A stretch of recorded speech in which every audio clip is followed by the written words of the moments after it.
한국 전 대구 국세청장을 모시겠습니다.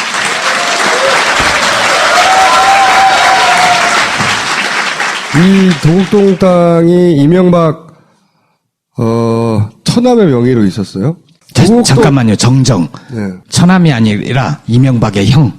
처남도 있었지 않나요? 이상은 씨 명의로 돼 있었고 나중에 처남 명의로 같이 해놨었죠. 같이 갔습니다. 네. 근데 이 땅이 포스코에 팔립니다.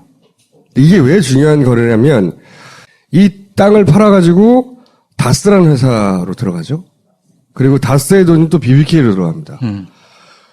그리고 BBK가 변신한 옵셔널 벤처스, 오랜만에 들어보죠?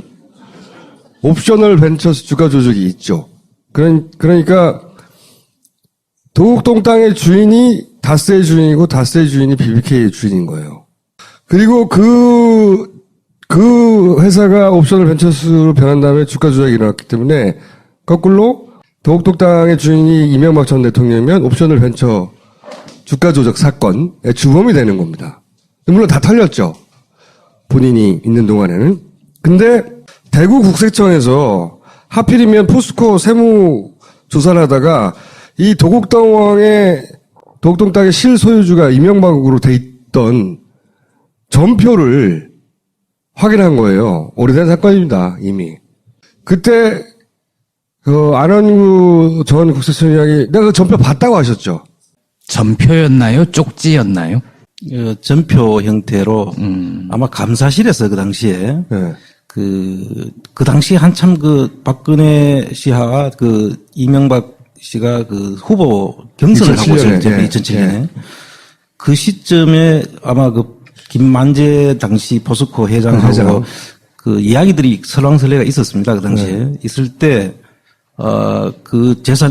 포스코 땅을 원래 실소유주는 이명박이다 하는 이야기도 나오고 했었죠. 네, 루머처럼 돌아다니고 있었는데. 루머처럼 돌아다니고 있는데, 그때 당시에 포스코 건설입니다. 정확하게. 포스코 건설이 이제 대구청에서 이제 본사가 지금 사무실이 송도에 있지만은 실제로 세적지는 대구청 관할입니다. 포항에 있기 때문에. 그래서 저희들이 조사를 하게 됐고, 그 조사팀들이 그걸 보게 된 거죠. 네. 깜짝 놀라가지고 저한테 국장부터 그 조사팀 전원이 제 방에 이제 들어와서 보고. 도곡동 땅 주인이 이명박이다 하는 문서를 본 거예요. 그렇습니다. 근데 봤다고 얘기를 했다가 좌천당하셨잖아요. 자천만 당했나 감옥도 갔어요. 감옥 2년 갔다 오셨죠. 네. 2년인가요? 2년입니다. 예. 그러면서 뇌물 어쩌고 걸려가지고 했죠. 원래 그 전에 차기 국세청장은 안원구라고 국세청에서 얘기를 했었어요. 엘리트였거든요. 이분이 굉장히 순진한 분이에요. 못 봤다고 하면 되지! 그걸 봤다고 해가지고 인생 조진 거예요. 몇 년입니까? 벌써 10년이 흘렀어요. 10년. 횟수로. 10년을 흘렀는데, 전 이분이 최순실 재산을 찾으러 독일에 갔다는 얘기를 듣고 깜짝 놀랐어요. 다시 나타났다, 이분이. 지난주에 사진 나올 때 청장님도 나왔던 것 같은데. 그렇죠. 네. 안민석 의원이 독일 갈 때 꼬신 거죠, 그죠? 제가 이제 청와대 민정비서실과 정책실을 한 7년 가까이 있었습니다. 그래서 청와대 내부는 아마 일반 공무원 중에는 최고 오랫동안 있었기 때문에 잘 아시는 거죠. 청와대 내부를 잘 알죠. 그래서 그 당시에 청문회를 보는 순간에 비서실장하고 안보실장 하는 사람들이 대통령한테 보고했다. 그것도 받는지도 안 받는지 모르는 보고를 했다는 거죠. 세월호 당일날. 세월호 당일날. 그럼 자기들 할 거 다 했다. 이 말이 됩니까? 그래서 보다가 우라가 치밀어가지고 어떻게 자기들이 조치를 해야 될 사람 아니에요. 그러나 김기춘 비서실장이라든지 안보실장은 솔직히 자기들이 그걸 선조치하고 후보고를 해도 해야 되는 사람들이죠. 그런데 보고했다. 보고는 받았는 사람은 받았는지도 안 받았는지도 모르는데 어디 있는지도 모르는데 그게 자기가 다 했다. 듣고 있으려고 하니까 도저히 그냥 참을 수가 없더라고요. 그래서 안민석 의원한테 전화를 했죠. 그래서 안민석 의원이 그러면 독일로 같이 갑시다 이렇게 된 거예요? 하여튼 독일로 같이 가야 됩니다. 그래서 뭐 때문에요? 그랬더니 뭐 때문에? 이틀 뒤에 바로 가야 된다고. 그날 무조건 공항으로 나오라는 거예요. 그 시간도 안 알려주면서. 그래가지고 끌려가가지고 이렇게 절치에 여기에 어? 흉악한 사람들하고 같이 엘리트 코스를 달리던 공무원이 근데 독일 교민들 왜 독일 교민들이 최순실 재산을 찾는다고 자발적으로 결성했다고 했잖아요. 모임을 여기 계시잖아요. 여기 껴가지고 그럼 나도 재산을 찾아야 되겠구나. 근데 제가 들은 이야기인데 사전에 가서 보니까 이건 내가 해야 될 일이구나 생각하셨다면서요. 그렇습니다. 사실은 이제 아까 그 도곡동 땅 사건 이후에 네. 제가 그 이명박 정부의 그 대척점에 있는 사람으로 사실 그 당시에 많이 시끄러웠지 않습니까? 네. 그래서 이제 많은 그 비리 정보들을 저한테 계속 얘기를 해주는 분들이 많았습니다. 그래서 결국 그것도 재산을 찾는 거거든요. 네. 그래서 쭉 찾고 있는 중인데 갑자기 이제 끌려간 거죠. 네, 갑자기 끌려갔고 거기에. 가서 내용을 이제 보다 보니까 사실 내용 자체가 상당히 맞닿아 있는 부분도 많이 있습니다. 이명박과요? 그래서 이게 뭐지 하면서 제가 이 부분은 뭐 내가 하던 일이니까. 이명박 전 대통령이 숨겨진 재산 부분하고 최순실 게이트를 통해서 이렇게 하다 보니 숨겨진 재산하고 맞닿아 있는 부분이 있어요? 지금까지 아직 그 추정입니다만 네. 아직 그 밝힐 정도는 아닌데 상당히 맞닿아 있는 부분도 많은 것으로 보입니다. 거기도 경제 공동체예요? 굉장히 반가운 소식이네요. 이거 언제 이건 내가 찾아야 되겠다 결심하셨냐고요? 찾아야 되겠다고 결심한 이유는 이제 처음에 저를 독일로 납치할 때 가기 전에 저한테 이런 게 있는데 한번 좀 봐주시라고 그래서 저한테 서류를 주는데 딱 보니까 최순실 씨 일가의 그 회사가 하나 있는데 이제 그 아동복을 만드는 회사입니다. 아동복 만드는 회사. 외형은 지금 매형이라고 하면 매출액을 이야기하는데 그 매출액이 한 1,800억에서 2,000억이 잘 안 되는 것 같아요. 매출액이. 매출액이라는 거는 많이 파는 금액 전체를 그렇죠. 말하는 겁니다. 이윤이 아니라. 네, 이윤이 아니라. 그러면 실제로 뭐 매출액은 뭐 한 5%, 이윤은 거기에 5% 정도 뭐 이렇게 나는 거죠. 제조업이라는 게 그렇죠. 그럼 뭐 아주 잘 나는 건데 문제는 이 회사가 그 홍콩으로부터 2,000억을 받고 팝니다. 그것도 주식의 70%를. 네. 그러면은 실제 그 재산 가치는 한 3,000억 정도 되는 거죠. 70%가 2,000억이니까 네. 그 100%면 주식이 100%가 한 3,000억 정도는 되는 거죠, 가치가. 주식 자본 그 전체 자산이 3,000억이 되는 건 엄청난 큰 회사예요. 그렇죠. 근데 이 아동복 만드는 회사에 3,000억이라는 평가가 불가능하고 네. 그리고 그 돈이 이제 들어오는데 2013년, 14년, 15년 들어오는 그 계약서 내용을 보면 13, 14, 15년에 들어오는데 13년도에 또 이 세무조사를 면제받을 수 있는, 유예받을 수 있는 모범 납세자상을 받아요. 그러면서 그 돈이 2,000억이 이제 3년에 걸쳐서 2,000억이 들어오는 걸로 돼 있고 또 15년도에는 되사갈 수 있도록 그 옵션을 걸어 놓습니다. 이거는 일반적인 거래 형태가 아니죠. 그 말에 가치가 있냐 의문이 들었는데 그게 또 3년 있다가 돌아나가 돈이 이런 경우가 어딨냐는 거죠. 그렇죠. 그래서 샀으면 샀지. 그거를 이제 제대로 한번 봐야 되겠다 해서 이제 저희들이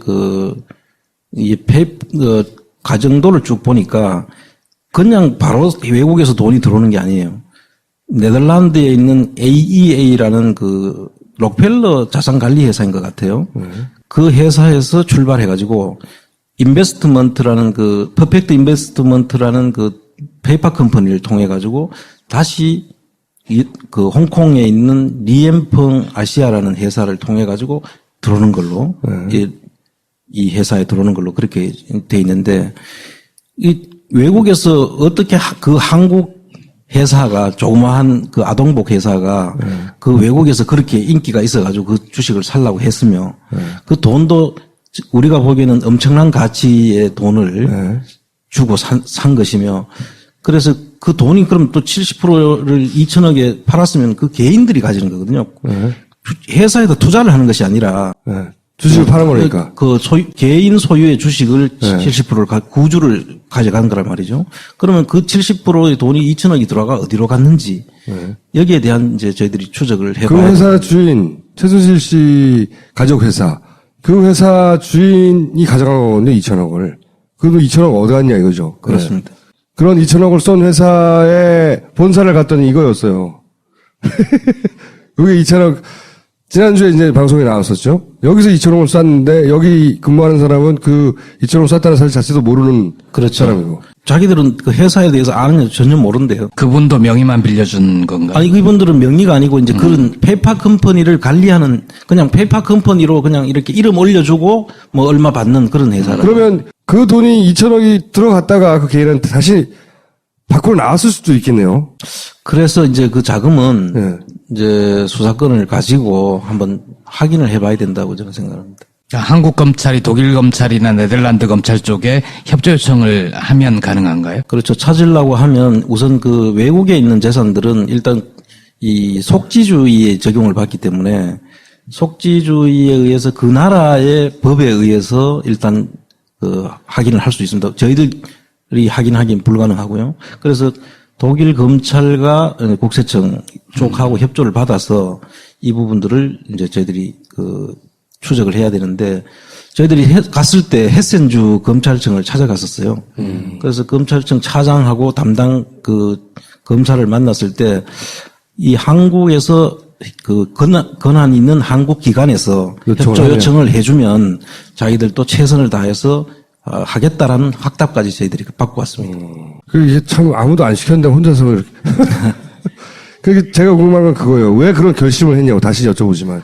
정말 이 재산들이 모든 사건에 이 돈이 없으면 사실 동력을 잃게 되죠. 일이 일어날 수가 없습니다. 그런데 이 재산들이 있는 한은 이런 일이 또 안 일어난다는 보장이 없어요. 이 돈을 찾아서 완전히 뭐 한수를 하든지 이 국고로 넣든지 하지 않고는 아마 이런 일들은 아마 계속 앞으로 또 일어날 것으로 보입니다. 그래서 우리가 이 재산만은 반드시 찾아가 한수를 해서 우리 다시는 이런 일들이 반복되지 않도록 하는 게 굉장히 중요하다고 생각했고 거기에 뭐 제가 가지고 있는 조그마한 지식과 재주를 투입해서 찾을 수 있다면 제가 해야 되는 일이다. 그리고 제가 제일 잘할 수 있는 일 같아요.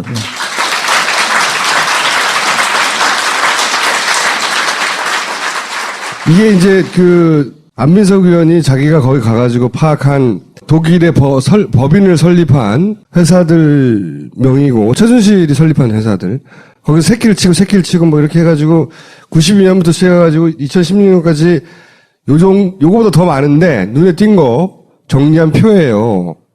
이게 수법이 뭔지 이해하고 싶어요. 어떻게 했는지 전체적으로 최순실은 어떻게 자금을 해외로 빼돌렸는가 하는 큰 그림을 좀 알려주세요. 이 해외로 빼돌린 자금들이 시작되는 시점이 92년도 정도 되는 것 같아요. 92년도 여기 보시면은 그 유준호, 최순실, 정윤회, 요게 이제 그 첫 출발이죠, 이게. 예, 유벨이라는 회사인데요. 이제 이 회사를 출발을 해서 요 다음에 변하는 것이 이제 오사카라는 음식점으로 이제 바뀝니다. 이게 음식점으로 바뀌어요? 예. 그래서 이 바뀌는 과정들이 보면 국내에다가 이제 해외에다 재산을 빼돌리는 그 재벌들이나 일부 돈 있는 사람들이 해외로 돈을 빼돌려서 그 돈을 가지고 건물이 외국인 자금처럼 움직이다가 필요하면 다시 한국으로 외국인 자금으로 다시 들어오는 경우가 있는데 그 방법이 한국의 회사를 설립을 합니다. 일단 그리고 국내 재산을 해외로 투자를 하는 형식으로 투자를 하거나 또는 뭐 회사를 또 외국에 하나 만들어 놓고 이전 가격 조작이라는 전문 용어가 있습니다. 그 물건 값을 정상 가격보다 높이거나 낮추어서 실제 가격보다는 높이거나 낮추어 가지고 돈을 보내는 방법. 이게 이제 전통적인 방법입니다. 그래서 그 돈을 일단 보내놓고 해외 투자법인에 돈이 들어간다 하면은 투자 실패로 일단 이야기를 합니다. 그럼 국내에서는 모르죠. 독일에서 투자 실패를 했다고 하면 그러나 여기는 실제로는 정상적인 회사로 잘 자라고 있는 거죠. 망했다고 얘기해놓고 실제는 안 망한 채 변신을 하는군요. 이 돈이. 거기서 잘 키우고 있죠. 재산은. 이 경우에는 그러면 식당으로 변신한 거예요? 식당으로 변신하고 또 나중에 그 돈들이 빠져나가서 새로운 부동산을 취득하는 법인을 만듭니다. 근데 이 독일이라는 곳이 금융자산을 은닉하기에는 적절치 않지만 그 게엠베아라는 그 회사들이 유한 회사인데 그 속에 부동산을 담기는 아주 좋은 조건을 가지고 있습니다. 그래서 부동산을 담았을 때는 세율에서도 덕을 보고 또 청산과 이 설립이 아주 용이하기 때문에 한국에서 부동산을 양도소득세나 뭐 법인세 형태로 내는 것보다는 훨씬 적은 세금으로 은닉해 놓을 수 있는 좋은 조건을 가지고 있습니다. 식당으로 변해서 거기 묻혀있던 돈은 그 식당에서 다시 다른 부동산을 사들이는 걸로 뻗어나간다는 거죠. 그렇죠. 겉으로 보면 식당 하니까 그냥 식당인 거라 하지만 식당이 부동산이에요. 식당 자체가. 그렇습니다. 식당 자체가 부동산이고 그 식당을 운영하는 사람은 현지 우리 교포들을 이름을 쓰는 겁니다. 정상적인 식당 영업을 하는 걸로 보이는 거죠. 영업을 하는 걸로 보이고 또 그 식당도 한 2, 3년 뒤에는 또 망하는 거를 처리를 해요.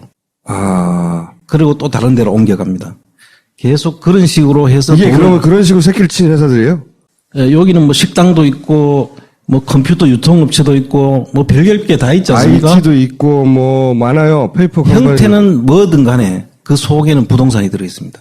예를 들어서 조민하고 얘기를 해서 당신들이 식당 2년 운영하게 해줄 테니 그걸 운영하시고 부동산은 취득을 했으니까 그 사람 이름으로 있겠네요. 그러면 그렇죠. 처음에는. 법인 이름으로 있죠. 법인 이름으로. 대표자는 사람을 세워놓고 주식 형태를 가지고 있는 거죠. 그래서 새끼를 쳐나가가지고 어떤 경우에는 그걸 또 팔아가지고 또 한 군데로 모으기도 하고 뭐 그런 변화들을 일어나는 걸로 지금 보입니다. 그렇게 해서 수십 년 동안 계속 그런 방식으로 계속 돈이 이 회사에 있다 절로 가고 이 회사에 있다 절로 가고 그런 식으로 가는 그렇죠. 겁니까? 92년도부터 지금까지 아마 계속 지금도 이루어지고 있고요. 지금도 근데 한 가지 중요한 거는 이걸 운영하는 독일 현지 교민들이 예. 이게 자기 것이냐 하고 있어요. 근데 왜 자기 것이냐 하는 걸 봤더니 이분들이 드러나게 될 경우에는 네. 자기 그 생계가 문제가 되는 거예요. 거기서 예를 들면 식당을 하고 있었기 때문에. 식당 하고 있는데 예를 들어서 이게 재산이 확인이 돼 가지고 쫓겨나면 환수를 했을 때는 그 사람도 생계가 막연해지는 거죠. 그러니까 전부 다 공동체가 돼 있다는 데 중요한 것이 있죠. 그렇게 연루된 교민 그리고 저렇게 부동산 계략적으로라도 최순실과 연결된 것으로 의심이 되는 그것의 총액은 어느 정도나 됩니까? 이제 지금 다 궁금해 하시는 게 이제 금액이에요. 얼마냐. 네. 그런데 사실 금액은 우리가 이제 금융조사를 하거나 그 회사의 부동산 가치를 평가를 하거나 팔아봐야지 정확한 수치는 나오죠. 그렇겠죠. 그리고 있는 현재 상태에서는 이거 얼마다라고 지금 진짜 살 때 가격도 금융조사를 통해서 확인을 해야 되는 것이고 현재는 뭐 올랐으면 지금 어쨌든 지금 독일에서 보니까 한 2000년 초반에 비해서 지금 2000 중반에 비해서 한 10년 만에 지금 한 30% 이상이 올랐다고 해요, 지금. 부동산 부동산이. 가격도. 네. 그래서 뭐 물론 거기에는 뭐 중국 자본이 들어오기도 하고 알바니아 저쪽 이 중동 쪽에서 오는 난민들이 들어오기도 하고 뭐 등등한 그런 영향도 있지만 이 사람들이 부동산을 이렇게 독일은 사회주의 국가여서 부동산에 대해서 관심이 없어요, 사실은 사람들이. 우리처럼 부동산 투기를 하거나 이런 개념 자체가 없던 곳이에요. 독일이 사회주의 국가입니까? 사회민주주의 국가죠. 사민주의라고 할 수 있죠. 네. 그래서 그 부동산에 대해서 관심이 없는 사람들한테 새로운 이 부동산 개념을 전수해 준 사람들이라고 볼 수 있는 거예요. 그러면은 그 사람들이 이건 내 거다 이미 예를 들어 식당이라고 쳐요.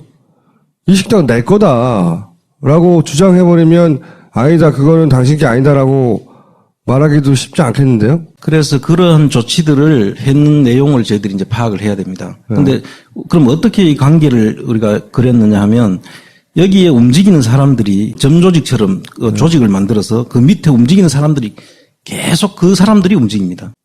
그게 여러 사람들이 무한정 뻗어가는 게 아니라 네.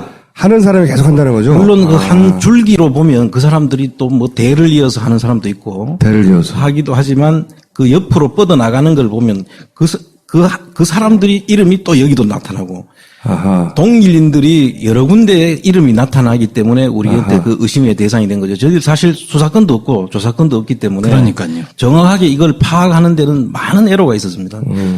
그 관계도를 사실은 먼저 그렸고요. 그 계속 나타나는 유형과 이 패턴을 우리가 파악하지 않으면 이걸 찾기는 그렇죠. 개별 건으로는 못 찾죠. 예. 그래서 지금도 물론 대부분이 이제 추정 상태로 있는 이유도 그것입니다.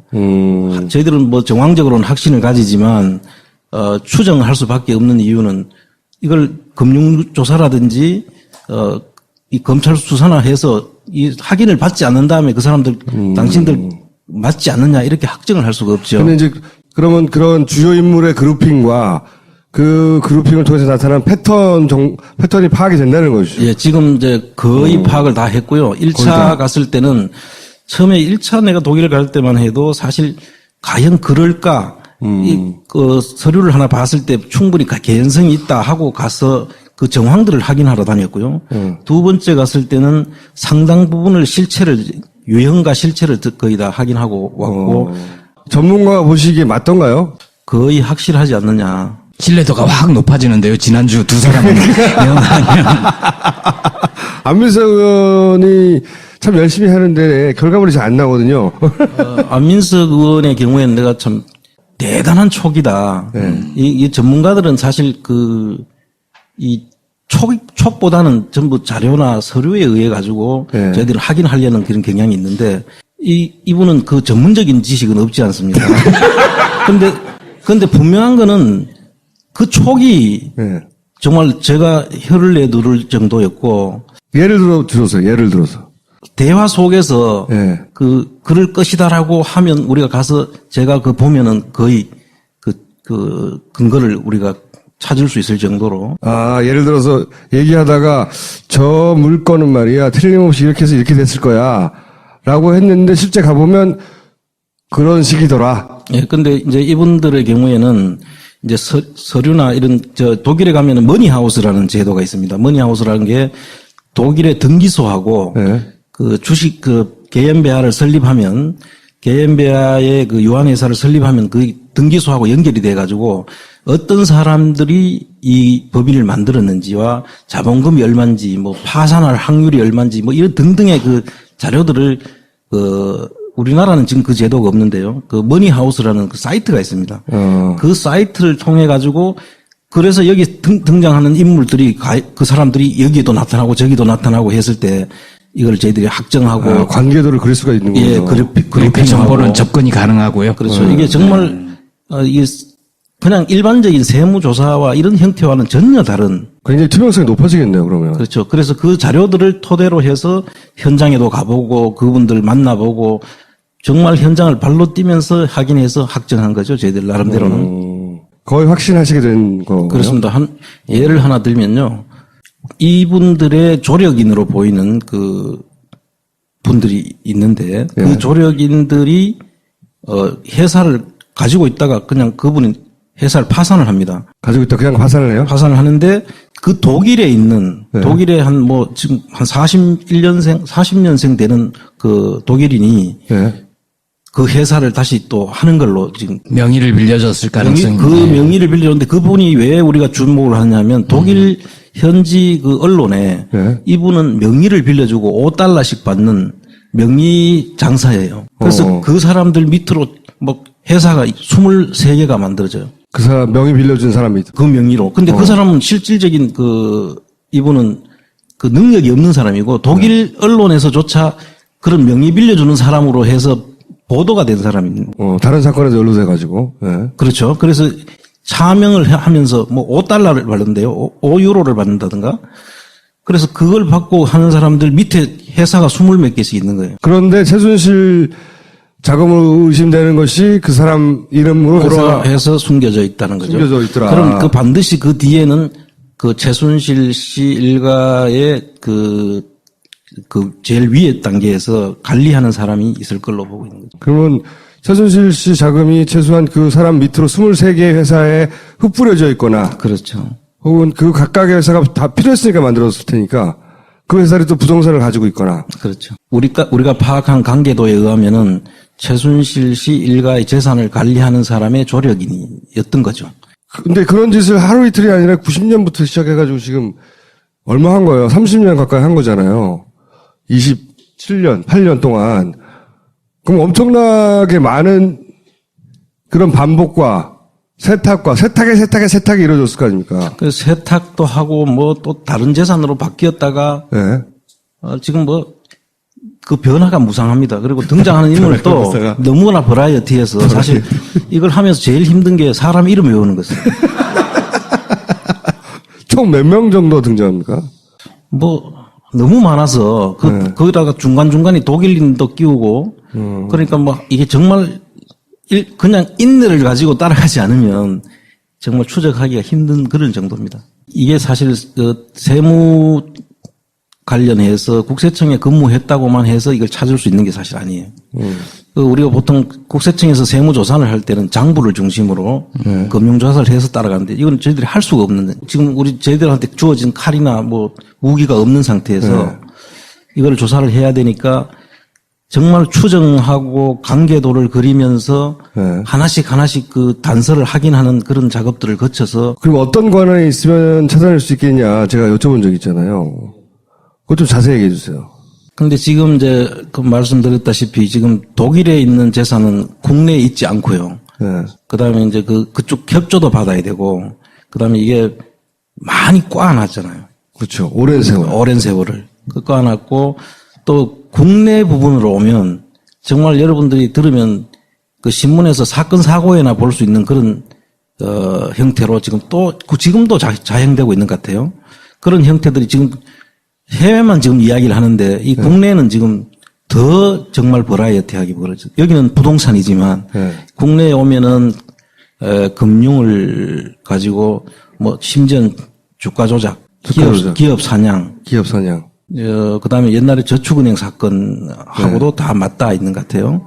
그래서 이런 부분들이 지금 이루어지고 있고 지금 해외 박근혜 대통령이 취임하고 난 13년 이후부터는 인사, 예산, 그다음에 그 모든 법까지 권쳐가면서 이 일에 지금 다 같이 연결되어 있는 것으로 보입니다. 그래서 지금 국내 부분은 지금 뭐 이거하고는 또 다른 차원의 엄청난 일들이 지금 벌어지고 있고 그래서 그 부분들까지 다 하려고 하면 전에 제가 말씀드릴 때 이제 한 100명이 정예요원 100명 한 2년은 해야 된다고 제가 말씀드렸는데 사실 어떻게 보면 더 걸릴 수도 있습니다.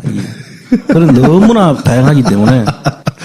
그러면 아예 상설 기구가 필요한 거 아닙니까? 아예? 그렇습니다. 그래서 지금 안민석 의원하고 저희들이 그 국회에서 그 지금 공청회를 지금 3차 공청회가 22일 날 또 열립니다.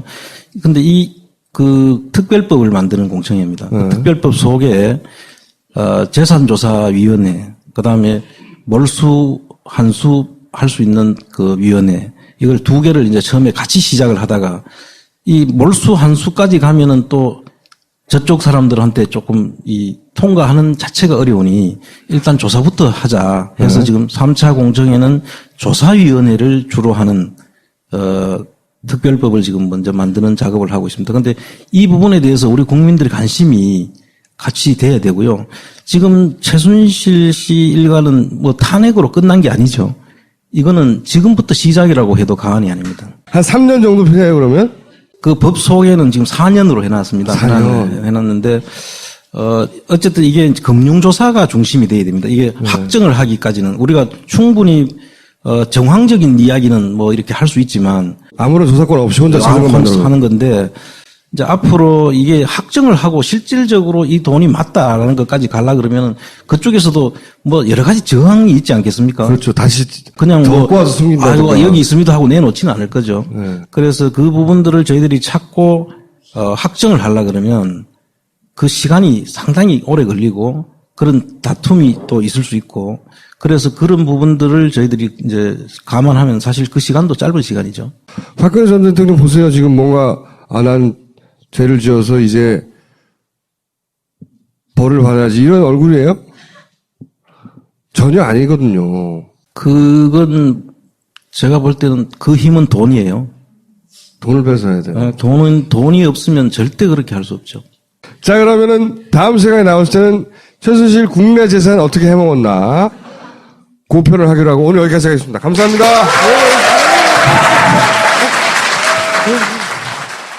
된 거예요? 하여튼 독일로 같이 가야 됩니다. 그래서 뭐 때문에요? 그랬더니 뭐 때문에? 이틀 뒤에 바로 가야 된다고. 그날 무조건 공항으로 나오라는 거예요. 그 시간도 안 알려주면서. 그래가지고 끌려가가지고 이렇게 절치에 여기에 어? 흉악한 사람들하고 같이 엘리트 코스를 달리던 공무원이 근데 독일 교민들 왜 독일 교민들이 최순실 재산을 찾는다고 자발적으로 결성했다고 했잖아 모임을 여기 계시잖아요 여기 여기 껴가지고 그럼 나도 재산을 찾아야 되겠구나 근데 제가 들은 이야기인데 사전에 가서 보니까 이건 내가 해야 될 일이구나 생각하셨다면서요. 그렇습니다. 사실은 이제 아까 그 도곡동 땅 사건 이후에 네. 제가 그 이명박 정부의 그 대척점에 있는 사람으로 사실 그 당시에 많이 시끄러웠지 않습니까? 네. 그래서 이제 많은 그 비리 정보들을 저한테 계속 얘기를 해주는 분들이 많았습니다. 그래서 그 결국 그것도 재산을 찾는 거거든요. 네. 그래서 쭉 찾고 있는 중인데 갑자기 이제 끌려간 거죠. 네, 갑자기 끌려갔고 거기에. 가서 내용을 이제 보다 보니까 사실 내용 자체가 상당히 맞닿아 있는 부분도 많이 있습니다. 이명박과요? 그래서 이게 뭐지 하면서 제가 이 부분은 뭐 내가 하던 일이니까 이명박 전 대통령이 숨겨진 재산 부분하고 최순실 게이트를 통해서 이렇게 하다 보니 숨겨진 재산하고 맞닿아 있는 부분이 있어요? 지금까지 아직 그 추정입니다만 네. 아직 그 밝힐 정도는 아닌데 상당히 맞닿아 있는 부분도 많은 것으로 보입니다. 거기도 경제 공동체예요? 굉장히 반가운 소식이네요. 이거 언제 이건 내가 찾아야 되겠다 결심하셨냐고요? 찾아야 되겠다고 결심한 이유는 이제 처음에 저를 독일로 납치할 때 그 가기 전에 저한테 그래 이런 게 있는데 한번 좀 봐주시라고 그래서 저한테 서류를 주는데 딱 보니까 최순실 씨 일가이기 때문에 그래서 저희들이 조사를 하게 됐고 그 조사팀들이 그걸 보게 된 거죠. 네. 깜짝 놀라가지고 저한테 국장부터 그 조사팀 전원이 제 방에 이제 들어와서 보고 도곡동 땅 주인이 이명박이다 하는 문서를 본 거예요. 그렇습니다. 근데 봤다고 얘기를 했다가 좌천당하셨잖아요. 자천만 당했나 감옥도 갔어요. 감옥 2년 갔다 오셨죠. 예. 2년인가요? 2년입니다. 예. 뭐 그러면서 뭐 뇌물 어쩌고 걸려가지고 했죠. 원래 그 전에 차기 국세청장은 안원구라고 국세청에서 얘기를 했었어요. 엘리트였거든요. 이분이 굉장히 순진한 분이에요. 못 봤다고 하면 되지. 그걸 봤다고 해가지고 인생 조진 거예요. 몇 년입니까? 벌써 10년이 흘렀어요. 10년. 횟수로. 10년을 흘렀는데 전 이분이 그 최순실 재산을 찾으러 독일에 갔다는 얘기를 듣고 깜짝 놀랐어요. 다시 나타났다 이분이. 지난주에 사진 나올 때 청장님도 나왔던 것 같은데. 그렇죠. 네. 안민석 의원이 독일 갈 때 꼬신 거죠, 그죠? 제가 이제 청와대 민정비서실과 정책실을 한 7년 가까이 있었습니다. 그래서 청와대 내부는 아마 일반 공무원 중에는 최고 오랫동안 있었기 때문에 잘 아시는 거죠. 청와대 내부를 잘 알죠. 그래서 그 당시에 청문회를 보는 순간에 비서실장하고 안보실장 하는 사람들이 대통령한테 보고했다. 그것도 받는지도 안 받는지 모르는 보고를 했다는 거죠. 세월호 당일날. 세월호 당일날. 그럼 자기들 할 거 다 했다. 이 말이 됩니까? 그래서 보다가 우라가 치밀어가지고 어떻게 자기들이 조치를 해야 될 사람 아니에요. 그러나 그 김기춘 비서실장이라든지 안보실장은 솔직히 자기들이 그걸 선조치하고 후보고를 해도 해야 되는 사람들이죠. 그런데 보고했다. 보고는 받았는 사람은 받았는지도 안 받았는지도 모르는데 어디 있는지도 모르는데 그게 자기가 다 했다. 듣고 있으려고 하니까 도저히 그냥 참을 수가 없더라고요. 그래서 안민석 의원한테 전화를 했죠. 그래서 안민석 의원이 그러면 독일로 같이 갑시다. 이렇게 한국 전 대구 국세청장을 모시겠습니다.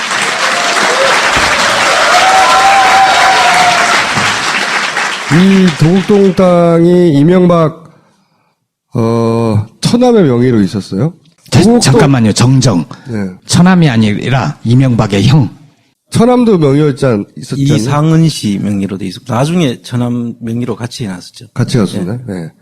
근데 이 땅이 포스코에 팔립니다. 이게 왜 중요한 거래냐면 이 땅을 팔아가지고 다스라는 회사로 들어가죠. 그리고 다스의 돈이 또 BBK로 들어갑니다. 그리고 BBK가 변신한 옵셔널 벤처스 오랜만에 들어보죠. 옵셔널 벤처스 주가 조작이 있죠. 그러니까 도곡동 땅의 주인이 다스의 주인이고 다스의 주인이 BBK의 주인인 거예요.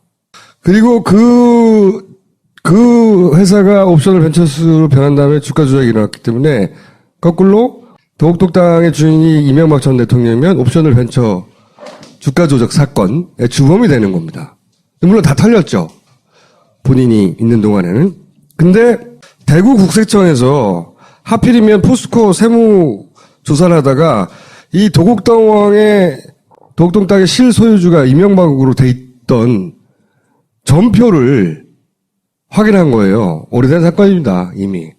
그때, 안원구 전 국세청장이 내가 그 전표 봤다고 하셨죠? 전표였나요? 쪽지였나요? 전표 형태로 아마 감사실에서 그 당시에 네. 그 당시에 한참 박근혜 씨와 이명박 씨가 후보 경선을 하고 2007년에, 있었죠. 예. 2007년에. 예. 그 시점에 아마 김만재 당시 포스코 회장하고 회장. 이야기들이 설왕설래가 있었습니다. 그 당시에. 있을 때, 포스코 땅을 원래 실소유주는 이명박이다 하는 이야기도 나오고 했었죠. 네, 루머처럼 돌아다니고 있었는데. 루머처럼 돌아다니고 있는데, 그때 당시에 포스코 건설입니다. 정확하게. 포스코 건설이 이제 대구청에서 이제 본사가 지금 사무실이 송도에 있지만은 실제로 세적지는 대구청 관할입니다. 포항에 있는 걸로. 이 회사에 들어오는 걸로 그렇게 돼 있는데, 이 외국에서 어떻게 한국 회사가 조그마한 아동복 회사가 그 외국에서 그렇게 인기가 있어가지고 그 주식을 살라고 했으며 그 돈도 우리가 보기에는 엄청난 가치의 돈을 주고 산 것이며 그래서 그 돈이 그럼 또 70%를 2천억에 팔았으면 그 개인들이 가지는 거거든요. 회사에다 투자를 하는 것이 아니라 주식을 팔아버리니까. 개인 소유의 주식을 70%를 구주를 가져간 거란 말이죠. 그러면 그 70%의 돈이 2천억이 들어가 어디로 갔는지 여기에 대한 이제 저희들이 추적을 해봐야 그 회사 주인 최순실 씨 가족 회사 그 회사 주인이 가져간 거거든요. 2천억을. 그래도 2천억 어디 갔냐 이거죠. 그렇습니다. 그런 2천억을 쏜 회사에 본사를 갔더니 이거였어요. 여기 2천억 지난주에 이제 방송에 나왔었죠. 여기서 2천억을 쐈는데 여기 근무하는 사람은 그 2천억을 쐈다는 사실 자체도 모르는 그렇죠. 사람이고. 자기들은 그 회사에 대해서 아는 게 전혀 모른대요. 그분도 명의만 빌려준 건가요? 아니, 그분들은 명의가 아니고 이제 그런 페이퍼 컴퍼니를 관리하는 그냥 페이퍼 컴퍼니로 그냥 이렇게 이름 올려주고 뭐 얼마 받는 그런 회사라. 그러면 그 돈이 2천억이 들어갔다가 그 개인한테 다시 밖으로 나왔을 수도 있겠네요. 그래서 이제 그 자금은 이제 수사권을 가지고 한번 확인을 해봐야 된다고 저는 생각합니다. 한국 검찰이 독일 검찰이나 네덜란드 검찰 쪽에 협조 요청을 하면 가능한가요? 그렇죠. 찾으려고 하면 우선 그 외국에 있는 재산들은 일단 이 속지주의에 적용을 받기 때문에 속지주의에 의해서 그 나라의 법에 의해서 일단 확인을 할 수 있습니다. 저희들이 확인하기는 불가능하고요. 그래서 독일 검찰과 국세청 쪽하고 협조를 받아서 이 부분들을 이제 저희들이 추적을 해야 되는데 저희들이 갔을 때 헤센주 검찰청을 찾아갔었어요. 그래서 검찰청 차장하고 담당 검사를 만났을 때 이 한국에서 권한 있는 한국 기관에서 협조 요청을 해주면 자기들도 최선을 다해서 하겠다라는 확답까지 저희들이 받고 왔습니다.